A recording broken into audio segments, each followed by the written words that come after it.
let's talk about 45 ACP. 45 ACP is fat and it's slow. I am fat and I am slow. So, it's one of my favorite rounds.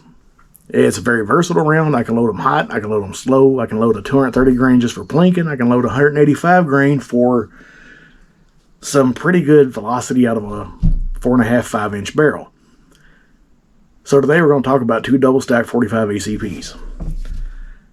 Last week we were out gun browsing and I ran across this SAR. It's a, what is this? K2 45c. Never even heard of one.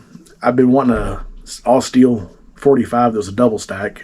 I was looking at the SIGs. They're all, the 220 is single stack, only holds like, it's a limited amount of rounds. I know it's 10 or under. Then I saw this and it holds 14 rounds. So I was intrigued. Then I held it. And it fits very natural in my hand. The price was right. It was $529, so I adopted it and brought it home. It is now a cherished member of our family. I've taken this out and shot it twice already. I've probably only got about 5 mags through it, but so far I am in love with this gun. It shoots phenomenally. It shoots to point of aim. It points perfectly in my hands. And the trigger's really good, actually. It's a double action, single action trigger. And you can shoot double action or single action. It's got a little bit of slack in the trigger, but it's not spongy by any means. It's got 3-dot sights on it. They're adjustable for the rear. The front is not adjustable. It's just on there. It does have a frame-mounted safety on it. It's not on both sides, so it's not an ambidextrous safety. It is a hammer-fired gun, and this is the shortest of the C's, the compact model, but still holds 14 rounds, just like the standard K2 45. Then we were out gun browsing yesterday, and I happened to come across the Rock Island. This is a Rock Island double stack. It's the TAC Ultra. It's a 45 ACP also, hammer-fired gun, 5-inch barrel. It's got dot rear sights that are adjustable, and it's got you can adjust your windage with the front sight, which is fiber optic.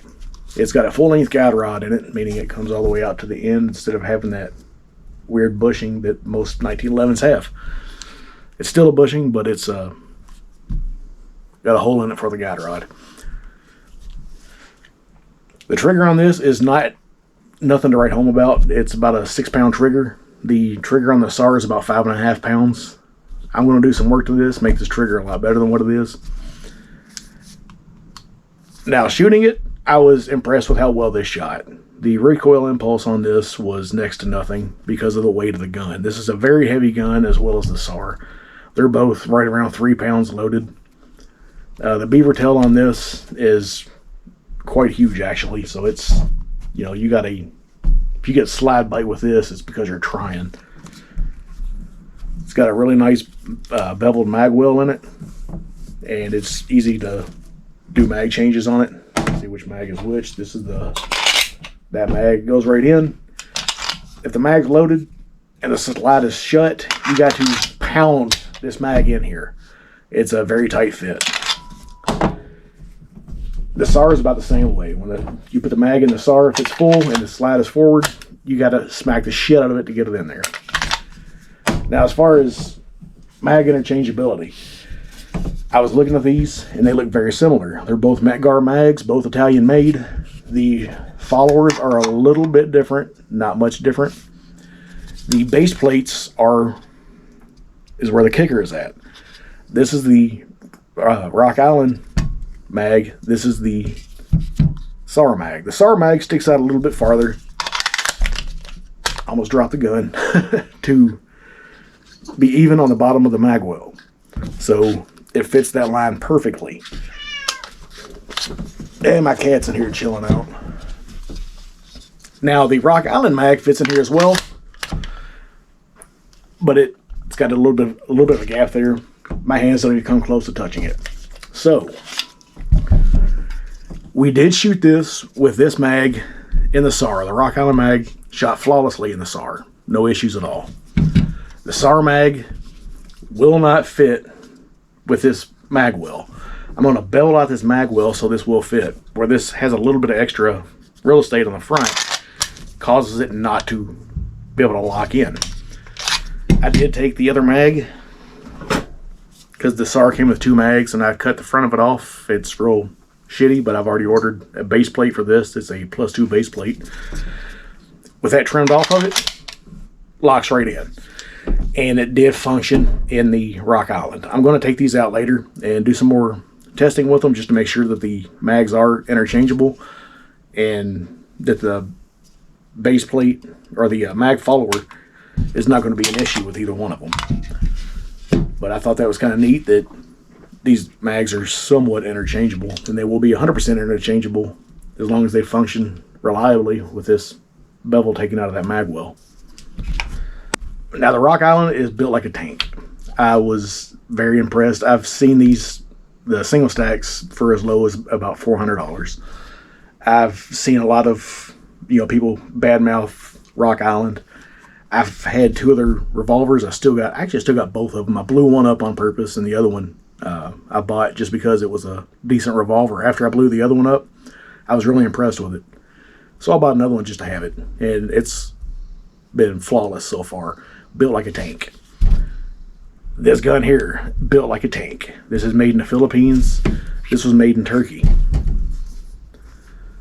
It's got a full-length rail on it, so you can put a very long light on it, like your X300 would fit, or the TLR9 would fit on this. The TLR10 with a laser on the bottom of it would be a very good fit for that long of a rail. This has an ambi safety on it, so when your hammer's back, it's got a safety on both sides. I will say, when I was shooting this, I did have to put my thumb, I shoot left-handed, I had to put my thumb over the safety, because when I got a really good purchase on this to go to shoot, I was flipping the safety on. So I was getting like this, you can see my thumb, and I'd go to shoot it, and I was turning the safety on. So when I shot this, I found it was best to put my thumb over the safety and shoot her that way. But both guns shot to point of aim. Both guns were extremely reliable. I ran hollow points, and I also ran ball ammo through these, and we shot some video, and we'll put that in here also so you can see the gun functioning. But we only got to run a few mags through each one. There was a farmer starting to come in and work in the field behind where we were shooting at. We didn't want to, even though there was a backstop, I don't want to shoot towards, that's just dumb. We're not going to shoot towards anybody. So we stopped. We'll go back later and put more rounds through it. So maybe next weekend we'll go out and we'll do a video on these individually. We'll just do a really good breakdown, take them apart, show you the insides of them. But I just wanted to do a short video here to show that there are sub $1,000 double stack 45s with metal frames that seem like they're very well built. The Rock Island was $729 at the store.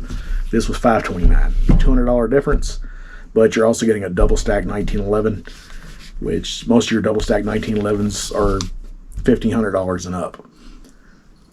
I might check out eventually. I might get one of the 9mm Rock Island TAC Ultras just because this shoots so well. I know the 9mm would shoot just as well with less recoil. We're going to do a trigger job probably on both guns. I'll probably just smooth up the trigger on the SAR. I don't really want to change the springs, but I'm going to do springs and do some polishing on the internals of this 1911 to get that trigger down a little bit. Like I say, it's got a pretty heavy trigger, even though it's a good trigger, but it's just heavier than I like. My SIG, I have a SIG C3, not in that drawer. This is my SIG C3. She's not loaded, and the trigger on it is just like butter. And I want to get this trigger on this, and I want to get the trigger on this just as good as that one. It's decent, but you can see she's got a little slop in there, and then she breaks. This, if you want to, it's got a little take up. As soon as you hit that shelf, she breaks. got a lot more travel in this trigger than this trigger, but this is a double action, or a single action only trigger, sorry. And 1911s are known for having a very short travel. So that's as far in detail as we'll go with both these guns right now. We'll do individual videos about these later, once we get a lot more rounds through them and we know the reliability, or if they have any quirks or issues, I will be 100% sure and let you know. But as always, thanks for watching, stay safe, and let's take back our Second Amendment. That was not exciting at all. We have the SAR K2 45C. We got 14 rounds loaded up, 230 grain ball ammo.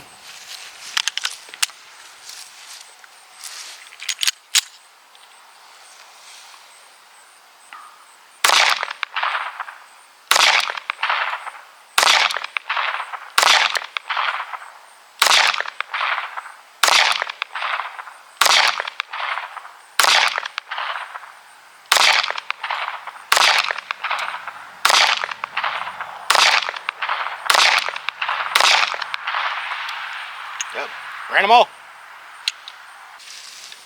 Alright, now we're going to try some 230 grain berries hybrid hollow points in the K2 45C. See how she runs.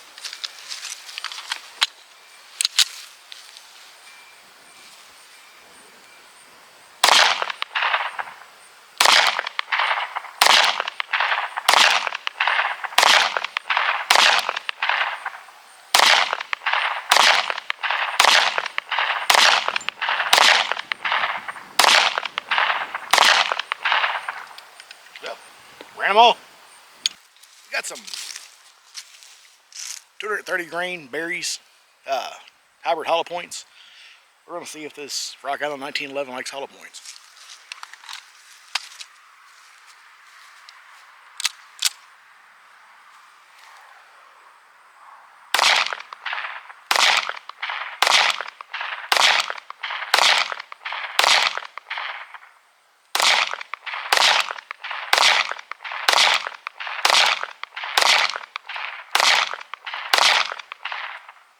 Yep, sounds good. Keep drawing brain farts.